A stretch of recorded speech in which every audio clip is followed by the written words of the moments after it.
आज से 5 साल पहले की अगर मैं आपसे बात करूँ, जब हमने धोलेरा में काम करना शुरू करा था, तब की मैं बात करूँ तो कुछ भी नहीं था। और 5 साल के अंदर मैं प्राइसेज़ की बात करूँ, तो अनबिलीवेबल बढ़े हैं। और अगर धुलेरा में इन्वेस्ट नहीं करना तो इस टाइम पे और कौन सी ऑप्शंस हो सकती हैं? बस आप ये देखो कि गवर्नमेंट डेवलपमेंट कहाँ करे, और रियल एस्टेट से पुराना कोई टूल नहीं है। हिस्टोरिकली प्रूवन इन्वेस्टमेंट टूल है रियल एस्टेट। मेरे क्लाइंट हैं, उनने 1990 में एक लैंड ली थी, प्लॉट लिया था गुड़गांव में, और उसकी वैल्यू थी अराउंड 5 लाख की, और आज की डेट में उसकी वैल्यू है रियली शुभम, इसमें ना एक बहुत पुरानी डिबेट है, stock market versus real estate. No more. जो मैं आपको थोड़ा बताऊं तो मैं मार्केट में भी रहा हूँ। बहुत सारी मिसकंसेप्शंस रहती हैं लोगों के दिमाग में रियल एस्टेट को लेके। बहुत सारे क्वेश्चंस भी ऐसे आपके पास आए होंगे, तो ऐसी कोई सबसे बड़ी मिसकंसेप्शन क्या है जो आपके पास सामने आती है, या बायर्स के क्वेश्चंस आते हैं जब आप डील करते हो? क्या देखो, शुभम, आपका 10 साल का एक्सपीरियंस रहा है रियल एस्टेट में, और अगर मैं आपके एक्सपीरियंस से बात करूं, आपके अकॉर्डिंग अगले 10 साल में कौन से टॉप 5 शहर हैं जो रियल एस्टेट पे फोकस रखेंगे, या जहाँ पे हमें ग्रोथ, ट्रिमेंडस ग्रोथ मिल सकती है? यह नंबर 1 तो मेरे लिए welcome to the new episode of the talk treadmill. मेरा नाम है दिलप्रीत, और जो ये पॉडकास्ट की आजकल बाढ़ आ रखी है, इस बाढ़ में हम लेके आए हैं एक नया पॉडकास्ट, क्योंकि हमें ऐसा लगता है कि बहुत सारे बिजनेस ओनर्स की स्टोरीज अभी तक सामने नहीं आई हैं। बहुत सारी ऐसी बातें हैं जो पता होनी चाहिए, तो इस पॉडकास्ट के थ्रू हम ये चीज़ें सामने लेके आना चाहते हैं। और हमारे आज के गेस्ट हैं शुभम गर्ग जी, जो कि डायरेक्टर हैं गर्ग रियलिटी ग्रुप और गर्ग रेजिडेंसी के। So welcome to the show Shubham ji. Thank you Dilpreet ji for inviting me. तो शुभम, मुझे ये बताइए, आप रियल एस्टेट में आपकी शुरुआत कैसे हुई रियल एस्टेट से? मेरे फादर रियल एस्टेट में लास्ट 15 टू 20 ईयर्स उनको हो चुके हैं, तो उनको देख के जब बड़े हुए तो काफ़ी फैसिनेटिंग सा लगता था। कई चीज़ें, जैसे मैं एक छोटा सा एग्जांपल लूँ, उन एक प्रॉपर्टी थी आज से 20 साल पहले पापा ने ली थी अराउंड 15 लाख रुपीज़ की, और उसकी 10 साल पहले उसकी वैल्यूएशन आई थी कुछ अराउंड 2 और 2.25 करोड़ के आसपास। तो जो ये एप्रिसिएशन है और उसके बाद वो रेंटल है, तो ये कहीं ना फैसिलिटेट करता था, ठीक है। और ऐसी बहुत अपॉर्चुनिटी है मार्केट में, तो उस अपॉर्चुनिटीज़ को आगे लाने के लिए और मैं इस रियल एस्टेट मार्केट में आया। शुभम जी, रियल एस्टेट में ऐसी क्या चीज़ है जो आपको बहुत ज़्यादा एक्साइट करती है? एक तो आपने बोला कि ये ग्रोथ है जो आपको एक्साइट करती है, इसके अलावा ऐसा भी कुछ और है आपको बहुत ज़्यादा एक्साइट करता है रियल एस्टेट में?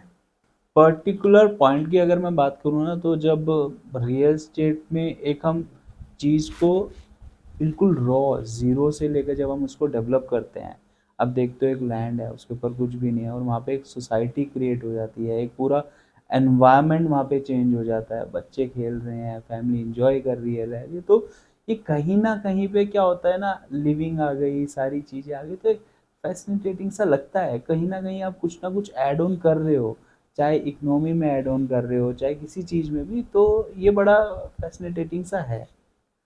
सही कह रहे हैं आप कि एक बैरन लैंड होती है, उसके ऊपर बिल्डिंग बन जाती है, बच्चे आ जाते हैं, लोग रहने आ जाते हैं, ये अपने आप में बहुत मतलब हमने एक्साइटिंग है। देखा यार, मतलब ये 10 साल पहले कहीं जाते थे तो कुछ भी नहीं था, लेफ्ट राइट देखते थे कुछ भी नहीं था, आज हम वहां से जाते हैं, मतलब मॉल्स है वहाँ पे, गेम्स, ये वो इतनी चीजें हैं, एंटरटेनमेंट आ जाता है, तो मतलब ठीक है यार, कुछ मतलब आप क्या कर सकते हो, मतलब कुछ जो आप कर सकते हो, कुछ तो डेवलप कर रहे हो एटलीस्ट।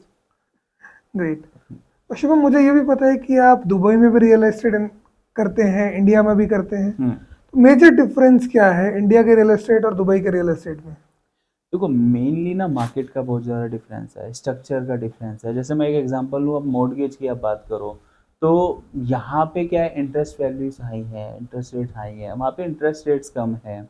और दोनों में एक बेसिक डिफरेंस की आप बात करोगे ना, तो इंडिया में कहीं ना कहीं अफोर्डेबल लिविंग भी है और प्लस लग्जरी लिविंग भी है।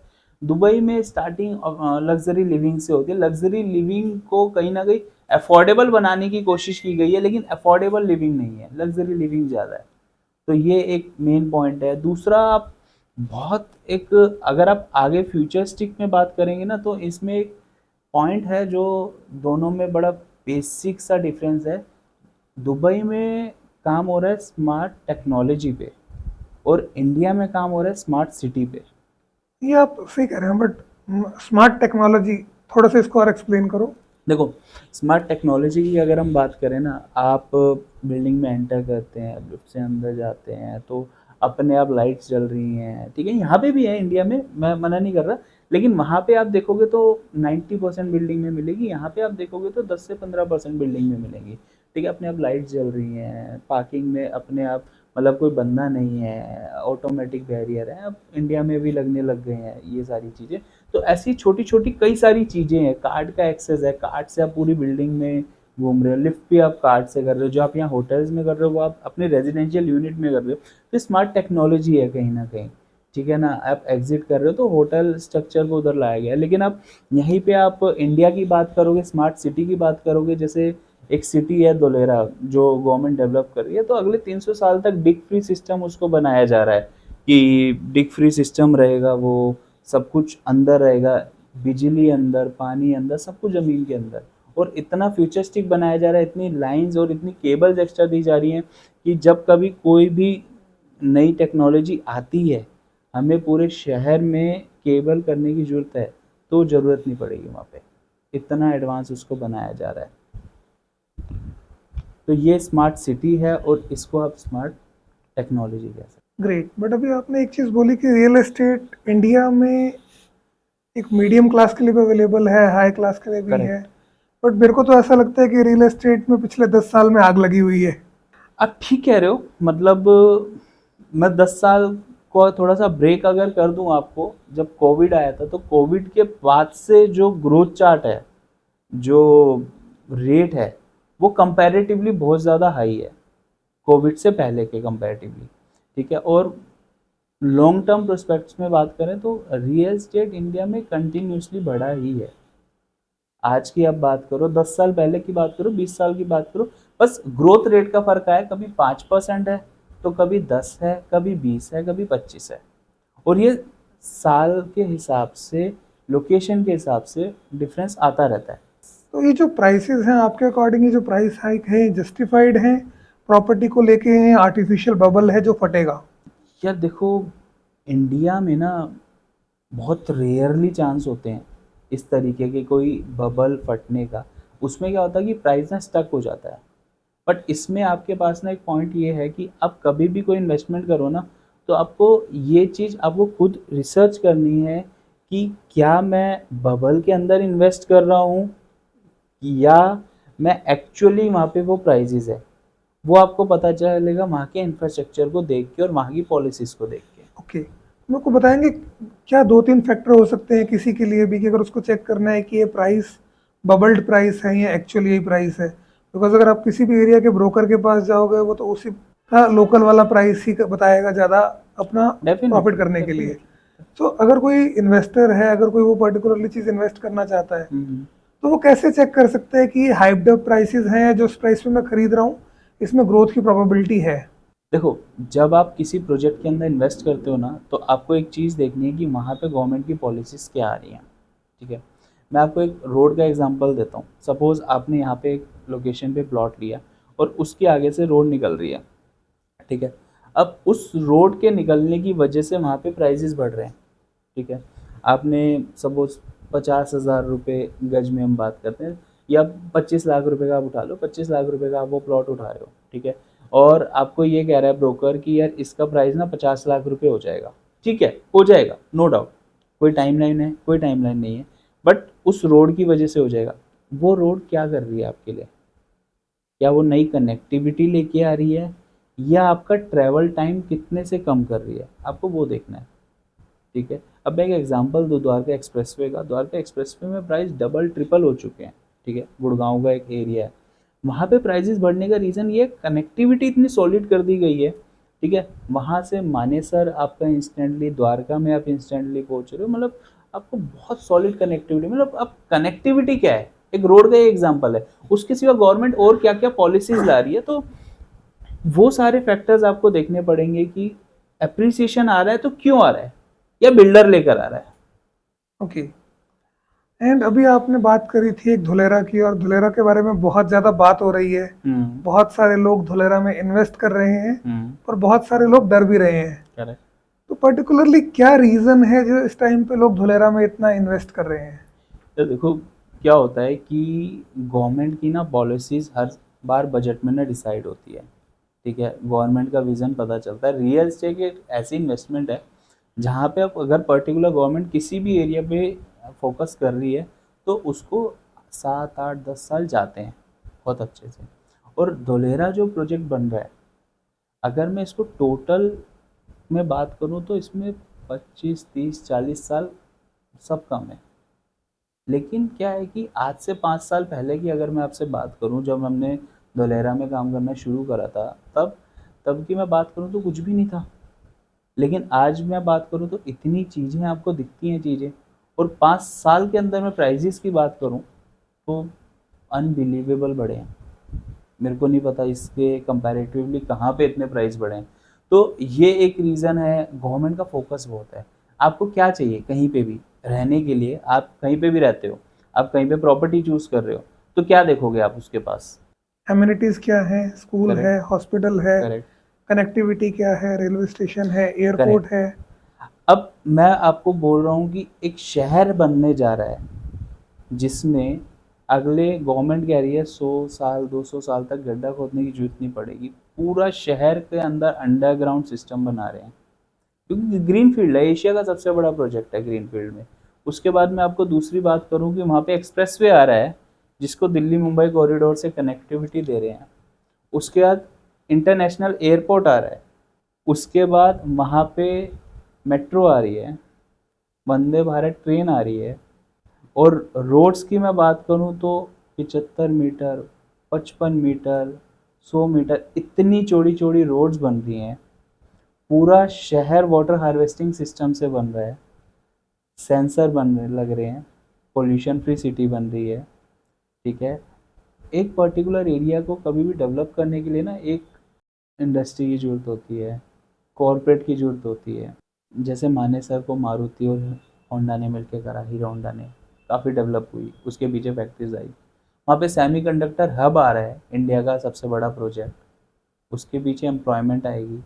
तो इतने सारे फैक्टर आपको मिल रहे हैं तो क्यों आप वहाँ पे इन्वेस्ट नहीं करोगे। तो ये ठीक है, पर अभी आपने बोला ग्रीन फील्ड सिटी है, थोड़ा सा और बताओ what is a green field city? देखो दो तरीके की सिटी होती हैं, ग्रीन फील्ड और ब्राउन फील्ड। ब्राउन फील्ड वो होती है जो आपकी एग्जिस्टिंग सिटी है उसको डेवलप डेवलप डेवलप करते रहते हैं टाइम टू टाइम रह के। जैसे हमारी दिल्ली हुई है, गुड़गांव हुई है, ये सारी क्या है, ब्राउन फील्ड सिटी हैं, स्क्रैच से नहीं हुआ।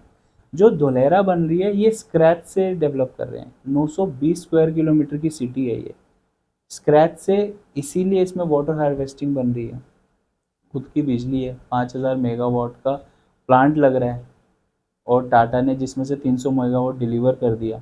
तो ये सारी चीज़ें, इतनी बड़ी सिटी को डेवलप करना ये तभी पॉसिबल है जब वो सारी जो है लैंड फ्री हो। तो गवर्नमेंट ने वो सारी लैंड को फ्री करके सारा कुछ करके उस पर सिटी डेवलप कर रहे हैं।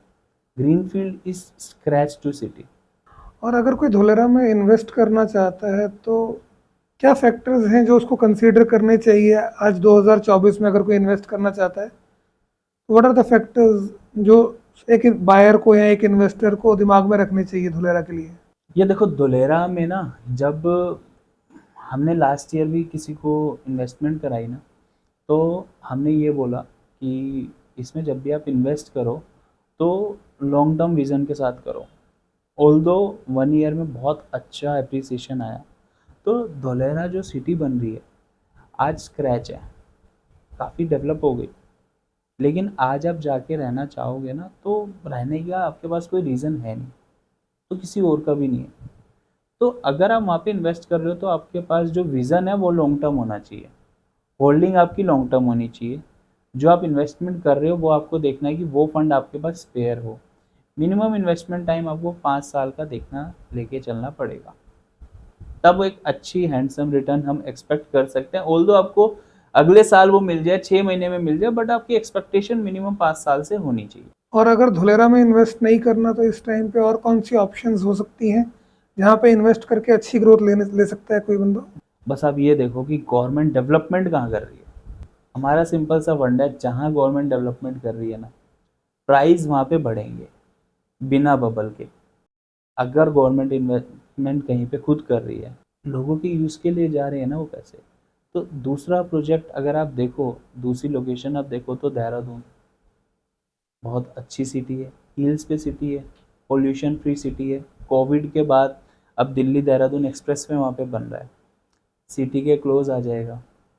एजुकेशन देहरादून में शुरू से अच्छी रही है। हम शुरू से सुनता आए हैं कि मतलब एजुकेशन के लिए अगर कोई देहरादून पढ़ने जा रहा है तो आज बहुत यूनिवर्सिटीज़, बड़े बड़े कॉलेजेस, स्कूल्स वहाँ पे रहे हैं शुरू से। हेल्थ के मामले में वहाँ पे बहुत अच्छे अच्छे हॉस्पिटल्स आ चुके हैं। तो एजुकेशन आपको मिल गई, हेल्थ आपको मिल गई, सिटी डेवलप्ड है, गवर्नमेंट ऑफिशियल्स वहाँ पे, सेफ सिटी है, पोल्यूशन फ्री है, तो आपको क्या चाहिए? क्या? तो हमें हमेशा वो वाली सिटीज़ देखनी चाहिए जहाँ पे गवर्नमेंट का डेवलपमेंट फोकस हो। जहाँ पे गवर्नमेंट का डेवलपमेंट फोकस है, आपको ये देखना है कि क्या मेरी सिर्फ इन्वेस्टमेंट है या मेरा कोई विज़न है कि मैं वहाँ पे जाके शिफ्ट हो सकता हूँ या उसको मैं यूज़ भी करूँगा। तो ओके। अगर आप यूज़ देखोगे तो आपको और एमिनिटीज़ देखनी है, आपको इंफ्रास्ट्रक्चर क्या मिल रहा है वो देखना है। अदरवाइज़ आपको ये देखना है कि गवर्नमेंट क्या डेवलपमेंट कर रही है। That's it. तो इस हिसाब से तो आप मेरे को ये बताओ कि बेटर ऑप्शन कहाँ है इन्वेस्टमेंट करना, tier one cities like Delhi, Gurgaon, या tier two, tier three, tier four cities? देखो, क्या होता है कि ना, मैंने आपको एक छोटा सा एग्जांपल देता हूँ, मैं आपको पेपर शेयर भी करूँगा, ठीक है? और आप दिखा सकते हो। मेरे क्लाइंट हैं, उनने 1990 में एक लैंड ली थी, प्लॉट लिया था गुड़गांव में, और उसकी वैल्यू थी अराउंड 5 लाख रुपए, और आज की डेट में उसकी वैल्यू है 35 करोड़ रुपये। 35 करोड़ रुपीज़? Rupees, really? ठीक है। और ये डॉक्यूमेंटेड है जो मैं आपसे बात कर रहा हूँ। कितने? लगभग 700 टाइम्स। More than that. ठीक है। तो अब आप सोचो, मैं ये नहीं कह रहा कि यार वो 50 करोड़ का नहीं होगा, होगा, लेकिन अब आप ऑलरेडी 35 लगा के 50 की वेट करो, तो उससे अच्छा ये है ना, जहाँ पे गवर्नमेंट फोकस कर रही है। देखो, जहाँ रेट इतने आगे बढ़ चुके हैं ना, वो हमारे हाथ में चीजें नहीं रही। इतने में मैं क्या करूंगा, 35 करोड़ रुपए का बेच के मैं 4 लोकेशन पकड़ूंगा अच्छी गवर्नमेंट की फोकस एरिया की, वहां पे वो पैसे इन्वेस्ट कर दूंगा। हमारी रिसर्च ये कहती है कि जो 35 करोड़ रुपए मेरे को जब तक यहाँ पे 50 होंगे, मैं शायद कहीं और 100 सवा 100 कर चुका हूँ, अगर उस पर्टिकुलर बंदे की इन्वेस्टमेंट की सिर्फ मैं बात करूँ तो। अगर मैं इसको समराइज करूं तो टायर वन सिटीज़ में क्योंकि ऑलरेडी चीज़ें डेवलप हो चुकी हैं तो वहाँ अप्रिसिएशन का परसेंटेज कम है, correct. rather then tier two, tier three, tier four cities. Yes, tier one में क्या है कि एप्रिसिएशन जो है ना, वो वक्त की डिमांड है। टायर 2 3 4 में क्या है, गवर्नमेंट का फोकस है। और अब देखो ना, कोविड के बाद कितने लोग हैं जो शिफ्ट हो गए हैं यार। मतलब दिल्ली में रहते थे, ठीक है, मतलब हम तो खुद देखा है, दिल्ली में रहते थे, देहरादून में सेकंड होम लिया हुआ है, वहाँ पे आधा टाइम वहाँ लगाते हैं, आधा टाइम यहाँ लगाते हैं, स्पेंडिंग पावर, ठीक है। जयपुर में लगाने लग गए, वहाँ पे शिफ्ट होने लग गए, रिमोट से काम होने लग गया। आज की डेट में एमएनसीज रिमोट से काम कर रही हैं। तो क्यों हो रहा है? मेरे को गुड़गांव आने की जरूरत थी, क्यों? क्योंकि आपको जॉब करनी थी। आपकी एमएनसी ने आपको ऑप्शन दे दिया, आपकी कंपनी ने, कि आप रिमोट से काम कर सकते हो, आपको महीने में सिर्फ 3 दिन आना है। अब क्या करोगे? अब जयपुर से हो तो अब जयपुर रहोगे, अब देहरादून से देहरादून रहोगे, अब 3 दिन के लिए आ जाओगे महीने में, मैटर ही नहीं करता। ठीक है, सही कह रहे हो। सीरियस बातें बहुत कर ली, अभी और कोई स्कैम वैम बताओ अपनी इंडस्ट्री का। स्कैम? देखो, रियल एस्टेट में मैं तो बहुत सारे होते हैं, रेरा बताओ कोई। रेरा से पुरानी बात तो नहीं करता, ठीक है। जब से रेरा आया है ना, तो शायद इसकी जो परसेंटेज है ना, 70% से 80% डाउन हो चुकी है स्कैम्स की, पहली चीज। दूसरा, अब बोल दो ऐसा कोई खास स्कैम नहीं है, लेकिन आपको थोड़ा सा ना एक्टिव होना पड़ेगा। अब सपोज मैं आपको एक एग्जांपल देता हूँ कि मैंने आपको एक प्रॉपर्टी दी, उसकी वैल्यू है 1 करोड़ रुपए, ठीक है। अगर तो मैंने आपको वो हॉलीडे होम दी है, ठीक है, आपने उसमें इन्वेस्ट किया है, तो उस पर मेरे पे एक रिटर्न आ रही है, हर महीने 2%, 3% मैं उसमें आपसे शेयरिंग कर रहा हूँ या आपको रिटर्न दे रहा हूँ, आपकी प्रॉपर्टी है, ठीक है? बट मैंने आपको 1 करोड़ रुपए का प्लॉट दिया है और मैं आपको उस पे रिटर्न दे रहा हूँ 2 करोड़ लाख रुपए, 2%, और आपने प्लॉट आपको दे दिया, रजिस्ट्री आपको दे दी, तो मैं एक बात बताओ 2% कहाँ से ला रहा हूँ?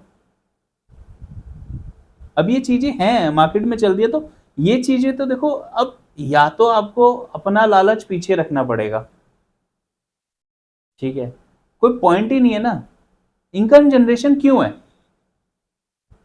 या तो मैंने आपको 50 लाख की चीज को 1 करोड़ रुपए दे दिया, मैं कुछ दिन दूंगा उसके बाद बंद कर दूंगा, या तो 1 करोड़ रुपए की मैंने आपको चीज ही नहीं दी है।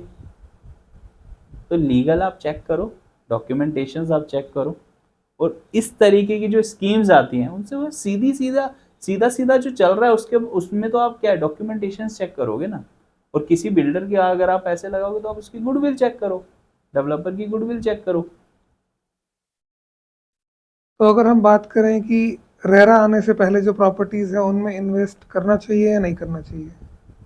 देखो, रेरा से पहले तो इन्वेस्टमेंट अलाउड ही नहीं है ना, रेरा से पहले तो कोई बिल्डर मार्केट ही नहीं कर सकता, सेल तो दूर की बात है, तो ओके। वो पॉइंट ही नहीं है।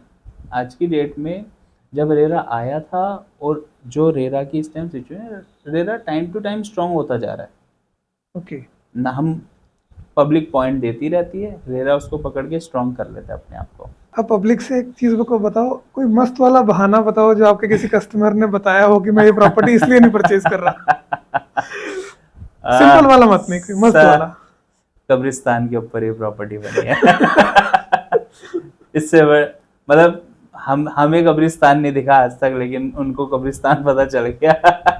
ये वाली बात तो ना मेरे को मेरे हॉस्टल की याद दिलाती है। मेरे हॉस्टल में ना बोलते थे, ये हॉस्टल में ना, ये हॉस्टल पता है हॉन्टेड है, ये भी कब्रिस्तान के ऊपर बना हुआ है। हाँ, हाँ, और ऐसी कहानी हम सबने सुनी है, मतलब कि कहीं पे भी कोई भी प्रॉपर्टी देख लो, कोई बड़ा फ्लैट देख लो, तो कहानी सुनने को मिल जाती है। हाँ, डेफिनेटली यार, बहुत सारी कहानियां होती हैं, मतलब कब्रिस्तान के ऊपर ये है, ये गवर्नमेंट ये रास्ता बंद कर देगी, ये रास्ता नहीं देगी, मतलब यार गवर्नमेंट का किसको क्या पता है क्या करने वाली है, क्या रूल रेगुलेशन लाने वाली है, और गवर्नमेंट ने कौन सा रास्ता बंद करा है?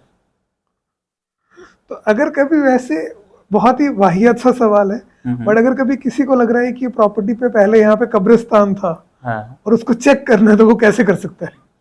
बस उसको कुछ दिन तक रोज रात को 12 बजे वहां पे जाना है, तसल्ली से बैठना है, 3-4 बजे तक रुकना है, उसको पता चल जाएगा कब्रिस्तान था या नहीं था।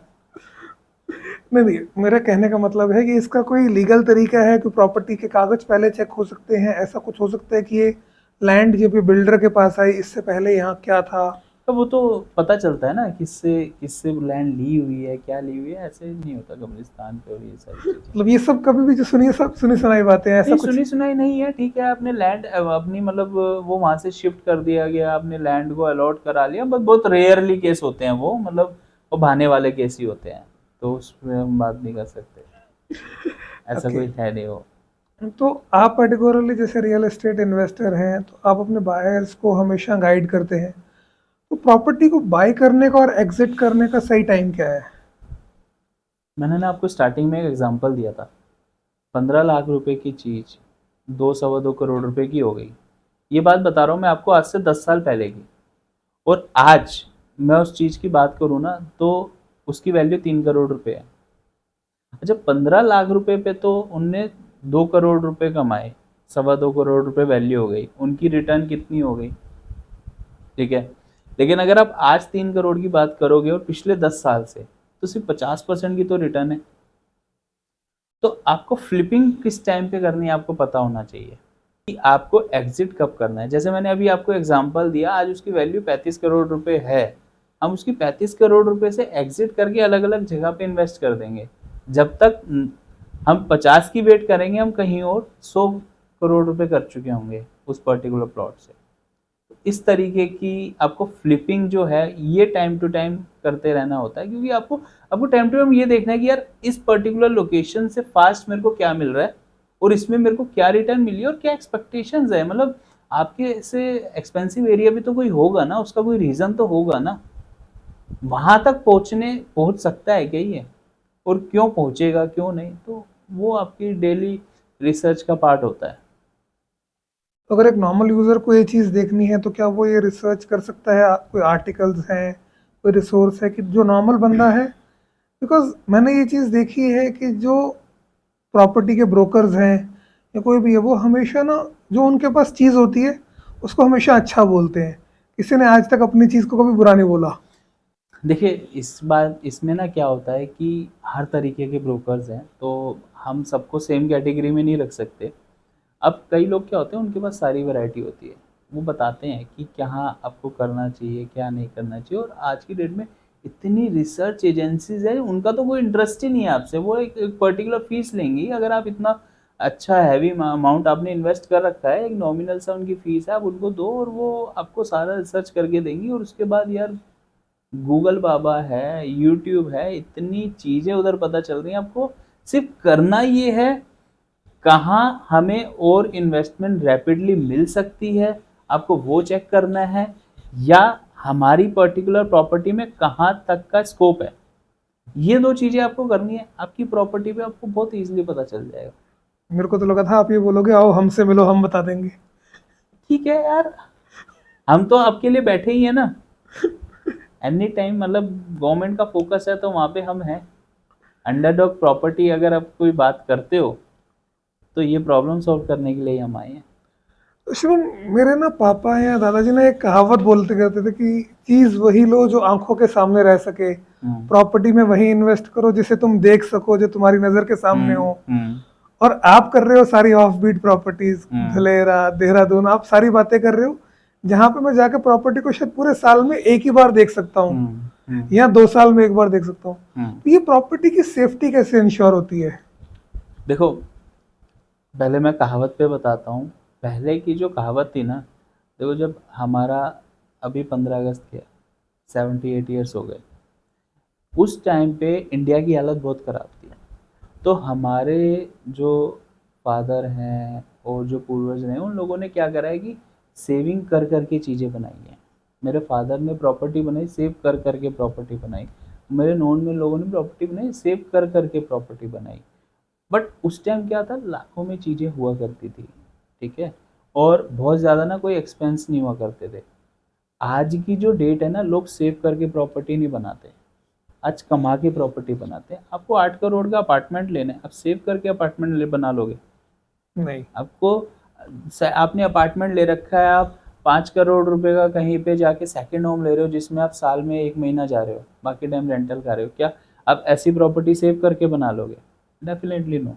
तो आज की डेट, पहले कहते थे कि पैर उतने पसारो जितनी चद्दर है, ठीक है ना, अब वो मुहावरा चेंज हो गया है। आज की डेट में ये हो गया, पैर पसारो चद्दर तो खिंच के बड़ी हो जाएगी।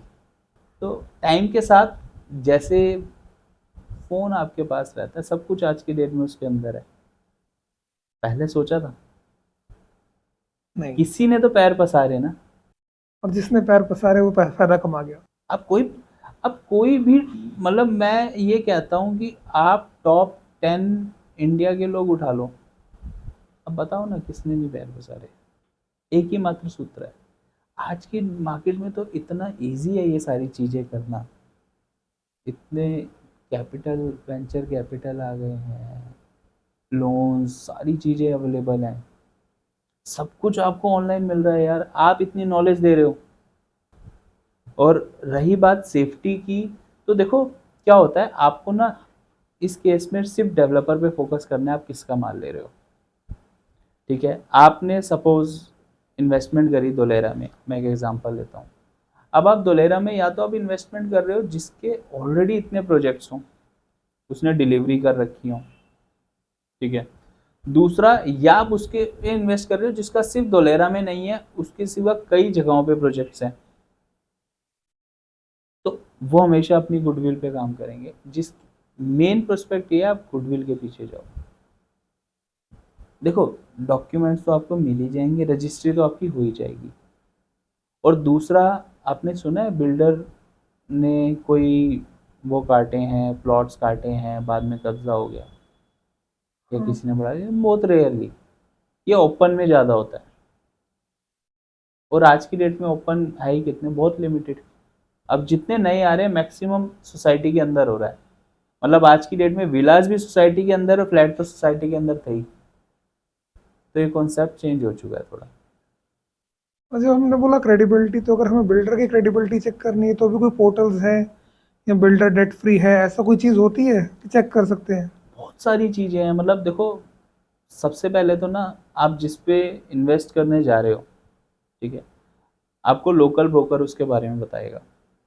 लोकल ब्रोकर से बात करते हो आपको देखना है कि उसका इंटरेस्ट किस हिसाब से रखना है। हो सकता है वो आपका उसमें इंटरेस्ट बढ़ा दे, हो सकता है कि वो आपको वहाँ से नेगेटिव करके कहीं और ले जाए। तो आपको बात करते हुए ध्यान रखना है, और एक से नहीं कहीं से करनी है, लोकल ब्रोकर। उसके बाद देखो, ऑनलाइन ना कंपनी का डाटा अवेलेबल होता है, एमसीए की साइट है, कंपनी का डाटा अवेलेबल है, आप उसको चेक करो। डेट फ्री है, कितना फंड इन्वेस्ट किया है, कितना लग रहा है, कैसा आ रहा है, ठीक है। उसके बाद उसने कोई प्रोजेक्ट डिलीवर करे हैं या एग्जिस्टिंग कोई प्रोजेक्ट चल रहा है, उसमें जो उसने कमिटमेंट करी थी, प्रोजेक्ट की स्टार्टिंग डेट है, उसमें कहाँ तक काम करा है। प्रोजेक्ट में जो एग्जिस्टिंग काम करा है, अगर आप उस पर एक्सेस कर सकते हो तो क्या काम कर रहे हैं। मतलब वो छोटी सी चीज़ें हैं। अगर मतलब आप किसी प्रोफेशनल को हायर करके ये काम कराओगे ना, तो आप इजीली जज कर लोगे। ओके। शुभम भाई, आपने थोड़ी देर में 2-3 बार एक वर्ड यूज़ किया है, हॉलीडे होम्स, हम्म। विला इन रिसॉर्ट्स। हम्म। ये क्या कोई नई इन्वेस्टमेंट ऑप्शन है आज की डेट में? यार ये ना कोविड ना हमें इतना कुछ सिखा गया ना। मतलब काम करने का, लाइफ को जीने का, मतलब हर एक चीज़ के पॉजिटिव और नेगेटिव ना इम्पैक्ट होते हैं। देखो, पहले क्या होता था कि हमारा, आप कोविड से पहले पूछो, जिसका एक घर है ना, उसका एक घर है और वो होटल में जाके रह रहे हैं, ठीक है, यही हो रहा है, इससे ज़्यादा कुछ नहीं हो रहा। लेकिन अब आज की डेट में क्या है कि मैक्सिमम लोगों में जो अफोर्ड कर पा रहा है वो क्या कर रहा है, जिसके पास एक घर है, उसने अपना एक घर लिया अपनी पर्टिकुलर लोकेशन में जहाँ पे वो रह रहा है, उसके सिवा वो क्या करता है, सेकंड होम में इन्वेस्ट करने लग गया। दिल्ली में वो रह रहा है, देहरादून में उसने सेकंड होम ले लिया है और उससे उसको रेंटल आ रहा है। और रेंटल हॉलीडे होम्स में बहुत अच्छा आता है, 8% से लेके 12, 15, 20% तक का जाता है, depend upon on the locations, ठीक है। नैनीताल में ले लिया, वहाँ पे जाके अपनी फैमिली के साथ रह भी रहा है। अब क्या होता है, जब आप जाके खुद रह रहे हो 10 दिन 15 दिन फैमिली के साथ अपनी प्रॉपर्टी में, अब कुछ भी लगा सकते हो, आपको ना वो फील रहती है घर वाली। तो इसीलिए सेकंड होम में इन्वेस्टमेंट बहुत आने लग गई। अब ना वो टाइम गया, लोग ना पहले जब सामान अपने ना घर पे रखा करते थे, अब हर कोई इन्वेस्ट करना जानता है। और इन्फ्लेशन इतनी है कि हर एक को पता है कि अगर इन्फ्लेशन को बीट करना है तो कहीं ना कहीं इन्वेस्टमेंट ज़रूरी है। और रियल स्टेट से पुराना कोई टूल नहीं है, हिस्टोरिकली प्रूवन इन्वेस्टमेंट टूल है रियल एस्टेट। अब बताओ, इससे पुराना कोई इन्वेस्टमेंट टूल है क्या? मेरे हिसाब से तो नहीं है। और जो इसलिए हम टाइम कहते हैं कि एक विला ले लिया रिसॉर्ट में, so this is a holiday home only, या ये कोई डिफरेंट कंसेप्ट है? Like having your own home in the mountains is one thing, and then having a room in a, having a villa in a resort. तो मेरे हिसाब से दो different चीज़ें हैं। आप इसको क्लियर करो कि डिफरेंट देखो, है कि वो सेम है? डिपेंड करता है कि आप किस में, देखो देहरादून में जैसे पर्टिकुलर आपने किसी सोसाइटी के अंदर एक अपार्टमेंट ले लिया, ठीक है, वो आपका पर्सनल अपार्टमेंट है। अगर आप उसको रेंट पे चढ़ाओगे तो या परमानेंट रेंट पे चढ़ाओगे या उसको आप अपना यूसेज में करोगे। अब रिजॉर्ट के अंदर क्या है कि आपने रिजॉर्ट के अंदर एक विला ले लिया, ठीक है, उसके अंदर आपको क्या ऑप्शंस मिल जाते हैं कि आपके पास पूरा 1 साल है। अब आपने उसको 30 दिन यूज़ करा, बाकी के 11 महीने, जब पहले क्या होता था कि हमें केयर टेकर रखना है, उस पे खर्चा रेगुलर करना है, तो इस वजह से वो इन्वेस्टमेंट्स कम होती थी। अब क्या हुआ कि आपने अपने 30 दिन तो यूज़ करे, 30 दिन करे, 25 दिन करे, 60 दिन करे, जिसका जैसा, ठीक है। बाकी टाइम पे वहाँ पे वो जो कंपनी है, जो होटल है, वो उसको रन कर रहा है और उससे क्या आ रहा है, आपको रेंटल आ रहा है। अब जिस प्रॉपर्टी में आपकी खुद की प्रॉपर्टी, उसमें आपको रेंटल भी आ रहा है, एप्रिसिएशन भी आ रहा है, फैमिली के साथ आप यूज़ भी कर पा रहे हो, तो क्यों इन्वेस्ट नहीं करोगे? तो शुभम, जैसे कि हम बात कर रहे हैं हॉलीडे होम की जो एक रिसॉर्ट के अंदर है, हम्म। तो इनकी सेलिंग कितना इजी होती है? बाइंग तो बहुत इजी है, आपने बता दिया, करेक्ट। बट इनकी सेलिंग कितनी इजी होती है? देखो ये ना आपको चेक करना पड़ेगा हर एक प्रॉपर्टी पे। ये हर एक लोकेशन के हिसाब से डिपेंड करता है, डेवलपर पे डिपेंड करता है, क्वालिटी क्या डिलीवर करिए उस पर डिपेंड करता है। नहीं, मेरा कहने का मतलब ये है पर्टिकुलरली कि फॉर एग्जांपल हम बात करते हैं देहरादून में एक हॉलिडे होम बना ठीक है, जो एक रिसॉर्ट के अंदर बना। ठीक है। अब वो रिसॉर्ट रिसॉर्ट ओनर का है, पर्टिकुलरली एक बंदे का है। देखो इसमें ना दो कॉन्सेप्ट चलते हैं, मैं समझ गया आप क्या कह रहे थे। इसमें ना दो कॉन्सेप्ट चलते हैं, एक तो होता है कि जिसमें ना आपको फ्रैक्शनल के बेसिस में शेयर्स दिए जाते हैं, ठीक है, और एक होता है जिसमें आपको रजिस्ट्री मिलती है, जिसमें आपको एक्चुअल आपका विला मिलता है, ठीक है। मैं आपको बताऊं कि जैसे हमारा एक प्रोजेक्ट है पनगोट में नैनीताल, उसके अंदर क्या है, हमारी 23 विलाज हैं, वो इंडिविजुअल विला है सोसाइटी के अंदर।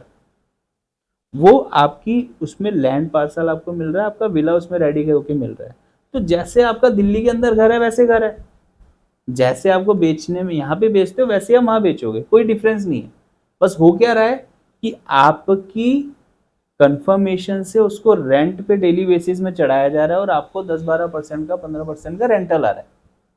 नंबर वन, अगर आप नहीं चढ़ाना चाहते मत चढ़ाओ, है ना। दूसरा ऑप्शन ये होता है जिसमें आपको फिक्स नाइट्स मिलती हैं, वो रेंट पे ही चढ़ेगा, आप 10 दिन ही यूज कर पाते हो या 30 दिन ही यूज कर सकते हो, वो रेंट पे रहेगा, आपको इन्फॉर्म करना है।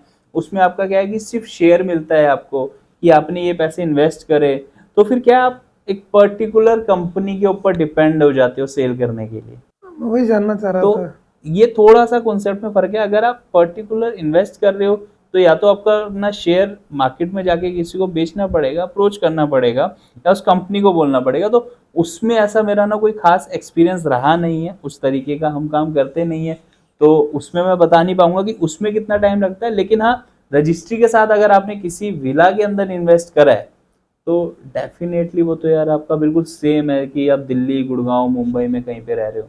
तो जो ये आपकी वाली प्रॉपर्टी है जो आपने बोला कि 23 विलाज हैं हम्म, और ये एक रिसॉर्ट टाइप है, हम्म, तो पर्टिकुलरली ये 23 विला का कह सकते हैं सोसाइटी की जगह एक 23 विला का रिसॉर्ट है। अगर करेक्ट। सिंपल टर्म्स में समझना है तो ये 23 विला का एक रिसॉर्ट है हम्म, जिसके अंदर हर एक विला इंडिविजुअल है इंडिविजुअल। जो रेंटल पे मैनेज आपकी कंपनी करती है। हाँ, टाइप्स रहते हैं हमारे होटल के साथ, टाइप रहते हैं। हम बेसिकली प्रोफेशनलिज्म पे करते हैं बिलीव कि अब प्रोफेशनलिज्म जो कंपनी है जो वो अपने आप रन करेंगी। मतलब ये भी एक कोई थर्ड पार्टी कंपनी आके ही मैनेज करेगी, कोई हाँ, वो मैनेज करेगी। आप खुद इसमें इन्वॉल्व नहीं होते। नहीं, हम इन्वॉल्व रहते हैं, कस्टमर बेस हमारा है, सब कुछ हमारा है, तो हम इन्वॉल्व रहते हैं, हमेशा बीच में रहते हैं ताकि कभी कोई कम्युनिकेशन गैप ना आए। Okay. तो जब ये ऐसे हॉलिडे होम्स होते हैं पर्टिकुलरली, हम्म, तो जो इन्वेस्टर है उसको रिटर्न्स का कैसे पता चलता है? उसका कम्युनिकेशन आपके थ्रू होता है कि इतने परसेंट रिटर्न आ रहा है, या वो हर महीने वेरी करता है, या वो फिक्स्ड रहता है? क्या चीज़ होती है? हर तरीके का कॉन्सेप्ट होता है। देखो, फिक्स्ड में भी काम होते हैं और आपके वैरी में भी काम होते हैं, रेवेन्यू बेसिस में भी काम होते हैं, रेगुलर अपडेट्स भी चलती हैं और मंथली अपडेट भी चलती हैं। ओके। ऐप बेस्ड भी होता है। ओके। यस, तो यूज़र खोल के ऐप में सारा कुछ चेक कर करेक्ट। सकता है। जो हम अगर एक मिडिल क्लास में है जो पर्टिकुलरली जो रियल एस्टेट में इन्वेस्ट करना चाहते हैं, हम्म, या मैं बोलूँगा कि जो यूथ है which is into their early 30s hmm, and they have not thought of investing into real estate, hmm. अगर उनको रियल एस्टेट में इन्वेस्ट करना है तो how they can start doing it?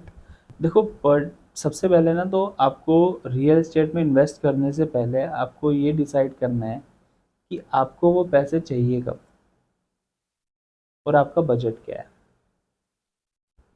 और आपको एक एप्रिसिएशन चाहिए प्रॉपर्टी पे या आपको मंथली आरओआई चाहिए। जब आप ये चीज़ें फैक्टर्स आप फाइनल कर लेते हो ना, तो उसके बाद आप अलग कर सकते हो कि किस लोकेशन में आपको जाना है, हॉलीडे होम में जाना है या लैंड पार्सल में जाना है, प्लॉट में जाना है, फ्लैट में जाना है। फिर आपका यूसेज क्या है। सपोज़ मैं आपको एक एग्जांपल, आप कि आपको बच्चों की स्टडी के लिए चाहिए, मिडिल क्लास के लिए, कि या बेटी है उसकी शादी के लिए चाहिए, या कोई भी इमरजेंसी फंड इस तरीके से, मतलब तो आपको जब लॉन्ग टर्म ओरिजिन है आपके पास तो आप प्लॉट्स में जा सकते हो, ठीक है। जैसे मैंने आपको टायर 2-3 सिटी का एग्जांपल दिया, देहरादून का एग्जांपल दिया, आपको धोलेरा का एग्जांपल दिया, इस तरीके की जगहों पे आप जा सकते हो जहाँ पे लॉन्ग टर्म विजन है और आपकी लॉन्ग टर्म आप होल्ड कर सकते हो। ठीक है, कम बजट में आप चीज़ ले सकते हो। दूसरा अगर मैं बात करूँ जहाँ पे आप मंथली आरओआई की बात करते हो, आप अपनी इनकम को इंक्रीज़ करना चाहते हो, तो उस केस में आपको हॉलिडे होम्स में जाना पड़ेगा। जहाँ पे आपको मंथली 50,000 1,00,000 रुपए रेंटल मिल रहा है और जो प्रॉपर्टी अप्रिशिएट कर रही हो तो कर ही रही है। ठीक है। क्योंकि वो रेडी प्रॉपर्टी में आप क्या है कि आप जब निकलना चाहो तब एग्जिट कर सकते हो। उसमें आपका जो मेन फोकस एरिया है वो रेंटल है। तो ये आपको डिसाइड करना पड़ेगा आपका टाइम ऑफ ओरिजिन क्या है और आपका पर्पस क्या है।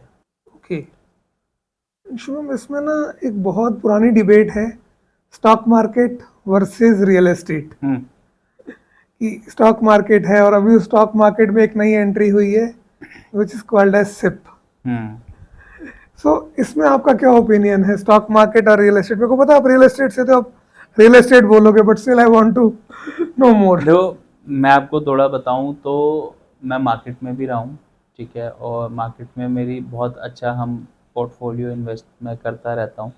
तो मार्केट और रियल एस्टेट में ना एक चीज़ बहुत कॉमन है, उसी के साथ दोनों सक्सेसफुल। जैसे जिसमें मैंने आपको एग्जांपल दिया था फ्लिपिंग का, टाइम पे फ्लिप करना ज़रूरी है।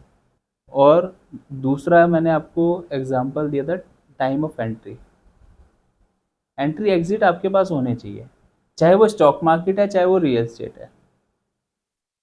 मार्केट के अंदर पर्टिकुलर स्टॉक टाइम से बढ़ेगा, जो भी आप जैसे भी करते हो, जहाँ भी इन्वेस्ट करते हो, और रियल एस्टेट में भी पर्टिकुलर लोकेशन टाइम तक बढ़ेगी। तो आपको दोनों जगह पे रिसर्च करनी पड़ेगी, दोनों जगह पे एंट्री एग्जिट चाहिए। तो और डाइवर्सिफिकेशन ज़रूरी है, तो दोनों जगह पे जा सकते हो। मतलब आप किसी को ऊपर या नीचे नहीं कर सकते, दोनों इन्वेस्टमेंट टूल है। वो तो है ही कि दोनों इन्वेस्टमेंट टूल हैं। तीसरा इन्वेस्टमेंट टूल गोल्ड आ जाता है। आ जाता है डेफिनेटली। एंड शिवम, एक और पर्टिकुलर सेइंग है, पुरानी कहावत है, इंग्लिश में भी आया, never never keep all the eggs in the same basket. So अगर कोई रियल एस्टेट इन्वेस्टर है तो आप इससे एग्री करते हैं कि मेरे पास अगर एक चंक ऑफ मनी है, और मैं अगर आपके साथ पर्टिकुलरली बात करूं, जैसे आपका एक्सपीरियंस धुलेरा में है, लेट्स से मेरे पास 10 करोड़ पे है, तो should I invest all the 10 crore in Dholera, और should I diversify it also? Definitely not. मतलब मैंने आपको सबसे पहले बोला कि आपके पास पैसे हैं तो मैं आपको 4 लोकेशन के अंदर इन्वेस्ट कराऊंगा, ठीक है। और दूसरा, हमारा स्टॉक मार्केट का हमारा खुद का पोर्टफोलियो है। मतलब हम मैनेज नहीं करते, बट हाँ हम खुद इन्वेस्ट करते हैं। तो डेफिनेटली यार you have to invest it. अब कितना आपको कहाँ रखना है वो आपको डिसाइड करना है। बट स्टिल अगर आप एक इसमें पर्टिकुलर बोलेंगे कि अगर हम परसेंटेज लें इन इन्वेस्टमेंट। ये सब पर्सनल चॉइस है। मतलब कि मेरा एक फ्रेंड है, वो मतलब अच्छा फ्रेंड है, और वो रियल एस्टेट में बिल्कुल भी इन्वेस्ट नहीं करता। वो 100% स्टॉक मार्केट में करता है। उसका सिर्फ एक ही रीज़न है, कह रहा है कि यार मैंने शाम को बटन दबाया, अगले दिन मेरे पास पैसे आ गए, 2 दिन में पैसे आ गए, ठीक है, मेरे को ये चीज़ चाहिए। मेरे को मैटर नहीं करता कितनी रिटर्न मिल रही है कितनी नहीं। तो उसकी सबकी पर्सनल चॉइस है। और अब क्या होता है कि कईयों की पर्सनल चॉइस रियल एस्टेट में ये आती है कि यार कि एटलीस्ट मेरे पैसे नीचे तो नहीं जाएंगे। मार्केट में तो लोगों ने आधे होते हुए भी देखे हैं, खत्म होते हुए भी देखे हैं। तो हर एक की पर्सनल चॉइस है कि आपको किस तरीके से कब कहाँ इन्वेस्ट करना है। तो आपको ये देखना पड़ेगा आप कितना रिस्क ले सकते हो। स्टॉक्स में भी आपके कितने स्टॉक्स हैं, आपको अलग अलग वैरायटी मिलती है। रियल एस्टेट में कितनी वैरायटी मिलती है। शुभम, अपने इस दोस्त को ना एक रियल एस्टेट फर्म है उसके बारे में जरूर बताना, Garg residency private limited. Definitely. अपने इस दोस्त को जरूर बताना कि वो वहां पे आके, एक डायरेक्टर है उनके शुभम गर्ग, उनसे जरूर मिले। बिल्कुल। तब उनको पता चलेगा रियल एस्टेट में कितना पावर है। हाँ, शुभम, ही मेरे नो को यार, मतलब ही नो, मतलब उसको जितनी रिक्वायरमेंट होती है, ठीक है, उतना तो वो करता ही है। मतलब करता, मतलब कि अब खुद के लिए चाहिए तो वो उसको क्या करता है, वो उसी में ही लेता है, अपनी चीज़ें लेता है वो, लेकिन इन्वेस्टिंग ऐसे नहीं करता वो। शुभम, आपका 10 साल का एक्सपीरियंस रहा है रियल एस्टेट में, और अगर मैं आपके एक्सपीरियंस से बात करूं, आपके अकॉर्डिंग अगले 10 साल में कौन से टॉप 5 शहर हैं जो रियल एस्टेट पे फोकस रखेंगे, या जहाँ पे हमें ग्रोथ, ट्रिमेंडस ग्रोथ मिल सकती है? यार नंबर 1 तो मेरे लिए धोलेरा, ठीक है। दूसरे में आप देहरादून कंसीडर कर सकते हो, ठीक है। आप रैंक वाइज इसको आप आगे पीछे अपने आप कर देना। नैनीताल को आप कंसीडर कर सकते हो, उसकी पर्टिकुलर एरिया है पनगोट, उसके रीजंस हैं, ठीक है। और गोवा आज की डेट में काफ़ी टूरिज़्म के लिए, सेकंड होम के लिए काफ़ी पॉपुलर हुआ हुआ है, ठीक है। उसको आप कंसीडर कर सकते हो। उदयपुर को आप कंसीडर कर सकते हो, उसके अपने रीजंस हैं। तो बाकी अब सिटी का जो आउटस्कर्ट्स है ना, सिटी ना क्या होती है, हमेशा ना यूँ फैलती रहती है। दिल्ली यूँ फैली है, अब दिल्ली एनसीआर है, उसके अंदर गुड़गांव भी आता है। मानेसर को भी अब गुड़गांव के नाम से कब बोला जाता है, ठीक है। कुंडली भी दिल्ली के अंदर आ रहा है एनसीआर में। मतलब वो आप किसी भी सिटी का ना आउटस्कर्ट्स को आप इन्वेस्ट कर सकते ओके, सो मतलब अगर हमें पर्टिकुलरली जो आपने 5 सिटीज़ बताई, इसके अलावा भी अगर हम बोले तो हम किसी भी सिटी जो टायर 2 टायर 3 है उसके आउटस्कर्ट्स को हम पोटेंशियल मान सकते हैं। टायर 1 के आउटस्कर्ट्स को आप पोटेंशियल मान सकते हो, ओके, क्योंकि टायर 2 3 में पहले अंदर होएगा, उसके बाद बाहर की। शिवम, अगर कोई रियल एस्टेट इंडस्ट्री में एंटर करना चाह रहा है एज ए बायर या as a investor, so what is your suggestion for those? देखो, बायर दो तरीके के, एक एंड यूज़र हो गया, एक इन्वेस्टर हो गया, ठीक है। तो अगर मैं बायर की आपसे बात करूं, तो बायर जो है एंड यूज़र, उसको तो अपनी जो रिक्वायरमेंट है वो फुलफ़िल करनी है, ठीक है। उसको अपने सारे लीगैलिटीज़ चेक करनी है, गुडविल चेक करनी है, एमिनिटीज़ जो भी है चेक करनी है।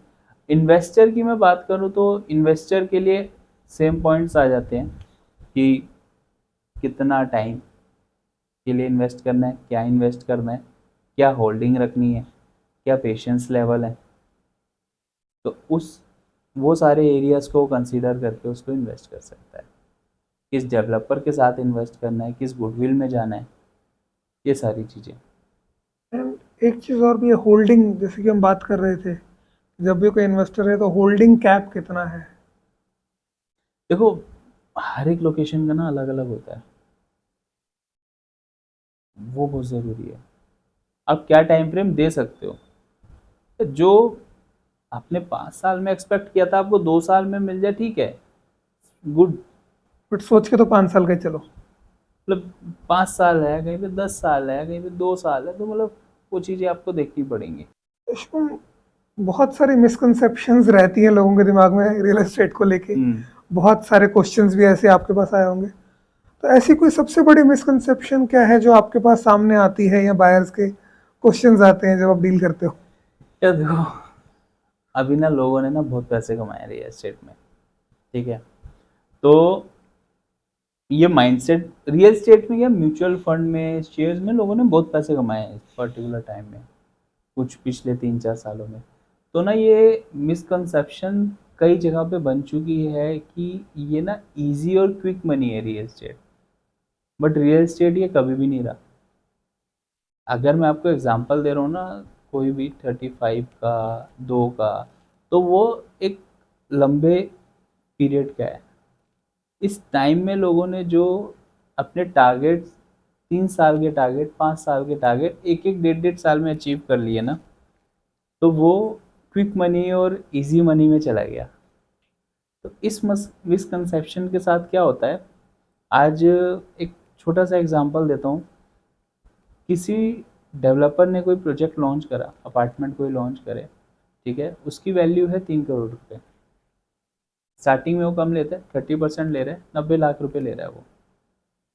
अब बहुत हुआ है मार्केट में कि आपने 90 लाख रुपए आपके पास थे, आपने इन्वेस्ट कर दिए, बट आपके पास 1 करोड़ रुपए ही थे, और आपको किसी ने समझाया कि ये तो यार 4 का हो जाएगा, और हम तो जब तक दूसरी पेमेंट आएगी उससे पहले निकल जाएंगे। आपने इन्वेस्ट कर दिए। अब उसमें हुआ क्या, बाय चांस आप उसको रीसेल नहीं कर पाए अगले 2 साल में, सपोज 2 साल बाद आपकी पेमेंट है, वो हो गया 4 का, आपके 1 करोड़ रुपये बढ़ गए, रीसेल नहीं हुआ। आपकी अगली पेमेंट खड़ी है, आप क्या करोगे? यहाँ के चार्जेस लग के आपको छोड़नी पड़ेगी प्रॉपर्टी।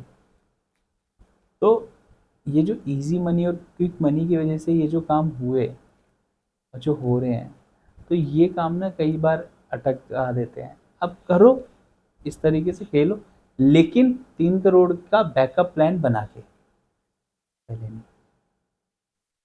तो हमेशा विजन के साथ, फुल मनी के साथ उतरो। तो मतलब रियल एस्टेट से क्विक मनी हो सकता है, ये इस तरीके से अगर रियल एस्टेट में आना, तो according to you that's not the right approach. That's the right approach with backup plan. Backup तो ऑलमोस्ट हर चीज का ही जरूरी है। शुभम, आपके अकॉर्डिंग आगे आने वाले 4 महीने या 2025 में क्या रियल एस्टेट में ट्रेंड दिख रहा है आपको? ये लोग ना टायर 2-3 पे ना बहुत डाइवर्ट हो चुके हैं, सेकंड होम्स पे बहुत जा चुके हैं, अंडरडॉग प्रॉपर्टीज़ लोग ढूंढने लग गए हैं।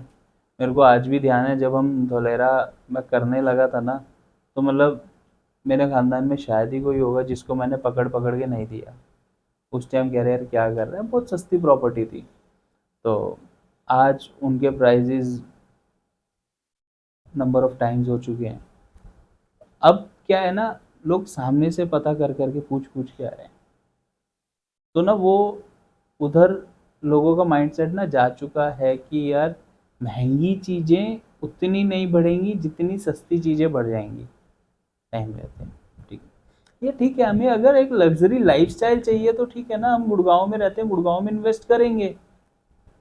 हम 5 करोड़ के अपार्टमेंट में रहते हैं तो 20 में 25 में इन्वेस्ट करेंगे। हमें लग्जरी लाइफस्टाइल चाहिए, हम लाइफस्टाइल में इन्वेस्ट कर रहे हैं। ये हम लग्जरी लाइफस्टाइल सेकंड होम के फेज में ले रहे हैं। 5 में यहाँ पे रखा हुआ है हमने, 5 करोड़ में हमने, 2 करोड़ में पनगोट में एक हमने विला ले लिया, देहरादून में एक विला ले लिया, गोवा में हमने एक विला ले लिया। वो एक दूसरा ट्रेंड आ चुका है लग्जरी लाइफस्टाइल को अपडेट करने का। लोग रिमोट से काम करने लग गए हैं, कितना काम ऑटोमेशन पे लोग करने लग गए हैं। बिजनेस ओनर्स अब कहाँ, पहले कहाँ कॉफी शॉप में बैठ के बिजनेस ओनर्स अपना काम कर रहे होते थे। मतलब ऑफिस होते हुए आज की डेट में मैं ट्रेंड देख रहा हूँ कि लोग कॉफ़ी शॉप में जाके मीटिंग्स कर रहे हैं। अपनी ऑफिस है एक एनवायरनमेंट चेंज करने के लिए, बस रिमोट एरिया से काम कर रहे हैं। तो ऑटोमेशन कहीं ना कहीं आ रहा है ना, चीज़ें चेंज हो रही है। तो ट्रेंड यही है, टायर 2-3 और ये हॉलीडे होम्स। शुभम, हमने ना बहुत बार बात करी, मैं भी आपको देखता आ रहा हूँ बहुत टाइम से कि आप अंडरडॉग प्रॉपर्टीज़ के साथ बहुत प्यार से खेलते हो। कोई इंटरेस्टिंग किस्सा बताओ मेरे को। किस्सा नहीं मैं बोलूँगा, मुझे इंटरेस्टिंग किस्से बताओ कि आपसे क्वेश्चन तो मैंने बहुत पूछ लिया, मेरे को आपसे कहानियाँ जाननी है आपके क्लाइंट्स की, जो इन अंडरडॉग प्रॉपर्टीज से जिन्होंने पैसा कमाया है, या कोई आपके साथ ऐसी ऑब्जर्वेशंस हुई हैं अलग अलग चीज़ों से, तो क्या क्या है मेरे को बताओ, मेरे को उसके बारे में जानना है। यार चलो मैं एक क्लाइंट का एग्जांपल देता हूँ। एक क्लाइंट आया, हमारी मीटिंग हुई उससे, और उसको इन्वेस्टमेंट करनी थी गुड़गांव के अंदर पर्टिकुलर किसी प्रोडक्ट में। तो एनी हाउ उसमें हमने ना डील वील करके उसको बड़ा सस्ता कर लिया था। तो उसने वो इन्वेस्टमेंट कर ली, अब उसमें पैसे बचे। तो मेरा तो अंडरडॉग प्रॉपर्टीज़ का था ही, मैंने उनको पिच किया। मैंने कहा भैया आप इसको कंसीडर कर सकते हो सर, अब इस पे एक माइंडसेट बनाओ और इसको करो। और उसको ये था कि उसका बजट ऑलरेडी वो बनाकर आया था, उससे कम में चीज़ मिल गई तो उसके लिए वो स्पेयर मनी थी, और कहीं ना कहीं इसमें हमारा रोल था। तो उसने क्या करा कि उसके अंदर वो इन्वेस्टमेंट कर दी। मैं आपको गैप बताऊं तो उसने जो प्रॉपर्टी में पैसे यहाँ इन्वेस्ट करे थे और वहाँ इन्वेस्ट करे, उन दोनों में 10% का फ़र्क है। मतलब 90% की वैल्यू उसने यहाँ करी, सपोज 90 लाख रुपए, और सपोज 10 लाख रुपए उसने वहाँ करी। ठीक है, कुछ 1.5-2 साल में क्या हुआ, 90 लाख रुपए की चीज़ को उसने सेल करा 1.30 में, और 10 लाख रुपए की चीज़ को उसने सेल करा 25 में। पॉइंट तो इन्वेस्टमेंट का था। तो यार फिर ठीक कि यार ऐसे कर सकते हैं। देन उनने फिर और इन्वेस्टमेंट्स हमारे साथ बीच में और करते रहे, क्योंकि पता चलता रहा, प्राइजेस अपडेट देखता रहा, सारी चीज़ देखता रहा। तो आज की डेट में वो जो हमारे क्लाइंट हैं, हमारा कोई भी प्रोजेक्ट है, कोई भी प्रोजेक्ट, मतलब ही इज़ अ रैंडम गाय जो इंस्टाग्राम या फेसबुक लीड से हमारे पास आया था, ठीक है। उसका फिक्स है कि सबसे पहली प्रॉपर्टी वो लेता है, what ever the amount is, सबसे फर्स्ट। इंटरेस्टिंग, ट्रस्ट हो गया उसको। ट्रस्ट हो गया। ऐसे और कई क्लाइंट्स हैं हमारे जो हमारे लिए कहीं ना कहीं क्लाइंट्स थे और अब वो प्रोजेक्ट में पार्टनर और इन्वेस्टर्स बने हुए हैं। Journey from a client to a partner. And कितना टाइम लगा शुभम इसमें? यार किसी का कन्वर्जन, किसी ने अपने आप को 6 महीने 8 महीने में मोल्ड करा, किसी ने 2 साल में मोल्ड करा। मतलब आप ये वाली ऑप्शंस भी ओपन रखते हो? नहीं, लिटरली नहीं, मतलब ऐसा नहीं है कि हम कि यार किसी को भी इन्वेस्टर ले लें या किसी को भी पार्टनर ले लें, वो एक दिल मिलने वाली बात हो जाती है कि यार ठीक है, क्योंकि आपके पैसे पे काम मैं कर रहा हूँगा, या आप एक पर्टिकुलर प्रॉपर्टी ले रहे होंगे, उसको सेल मेरे को करना, मेरे पास मेरे ऊपर आएगा, सारी चीज़ें आएंगी, तो मैटर करता है कि मेरे को आपके वो पैसे लगवाने हैं नहीं लगवाने हैं।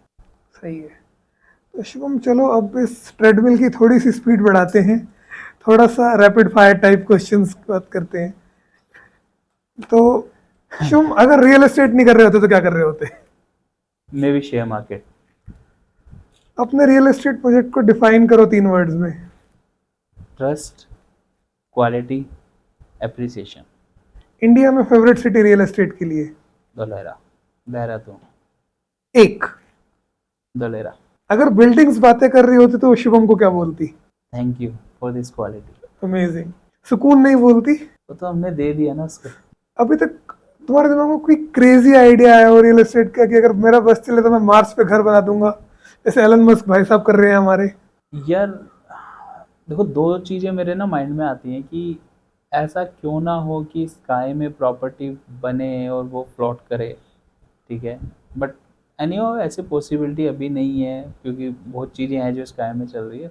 और दूसरी चीज़ आती है कि अंडर वाटर प्रॉपर्टीज़, होटल्स तो हैं और भी बहुत गेम्स, कई चीज़ें हैं जो हम देखते हैं, बट प्रॉपर्टी अगर अंडर वाटर हो, परमानेंट अंदर बाहर होने के लिए, और कंटिन्यूस वहाँ पे नई नई तरह की स्पीशीज सामने से जा रही है, ग्लास है, तो एक अगर दोनों में से एक चूज करना है, under under water water, property या स्काई? Definitely under water.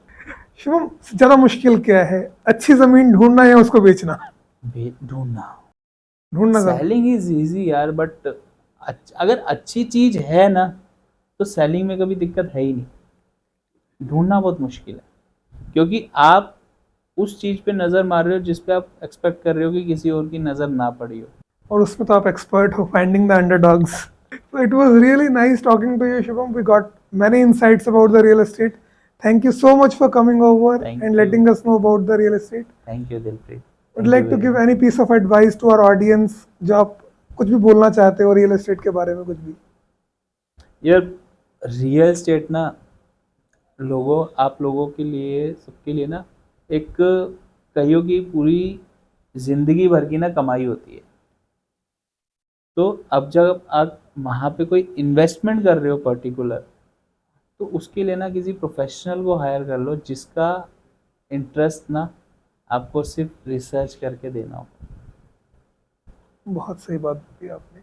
आज हमने देखा है कई लोग, बहुत ब्रोकर्स को मैं जानता हूँ जिनकी ये शिकायत रहती है कि लोग कमीशंस नहीं देते या कुछ नहीं देते। मतलब आप सोचो कि उसका वो बहुत एक माइनर सा चंक है जो उससे वो चल रहा है, जो भी चल रहा है। उसके सिवा भी बहुत होते हैं कि आप उस पर, अगर आप यार 10 करोड़ रुपए कहीं पे इन्वेस्ट करने वाले हो, तो उस पर 5 लाख रुपए आप खर्च कर दो उसकी रिसर्च करने के लिए। 10 करोड़ सेव है, कहीं नहीं जाएगा। बट हम वो 5 5 लाख रुपए बचाने की सोच लेते हैं और 10 करोड़ रुपए की नहीं सोचते। तो ये एक पॉइंट है जो हर एक को कंसीडर करना चाहिए। ये आपने बहुत सही बात बोली कि हम वो अमाउंट, छोटी सी अमाउंट बचाने के चक्कर में हम हमारा मेजर चंक स्टेक पे एक्चुअल डाल देते में हैं। कईयों को पता भी नहीं है ना कि ऐसा काम होता है, कि हम ये काम करा सकते हैं, प्रोफेशनल हायर कर सकते हैं। इंडिया में आज की डेट में सब चीज़ के प्रोफेशनल हैं। आप बोलो, सब कुछ प्रोफेशनल ही काम होता है, A to Z। ठीक है। Thank you so much for coming over Shubham. Thank you Dilpreet. और ये थे हमारे साथ शुभम गर्ग जी, गर्ग रेजिडेंसी से। I hope you found this podcast valuable. अगर आपको इस पॉडकास्ट से कोई भी वैल्यू मिली है, so do like this podcast, share your comments. If you want us to answer any of your queries, do leave your queries in the comment box. Do like, share, and subscribe our channel. Thank you so much. Signing off, Dilpreet from the Talk Treadmill. Until next time. Bye bye.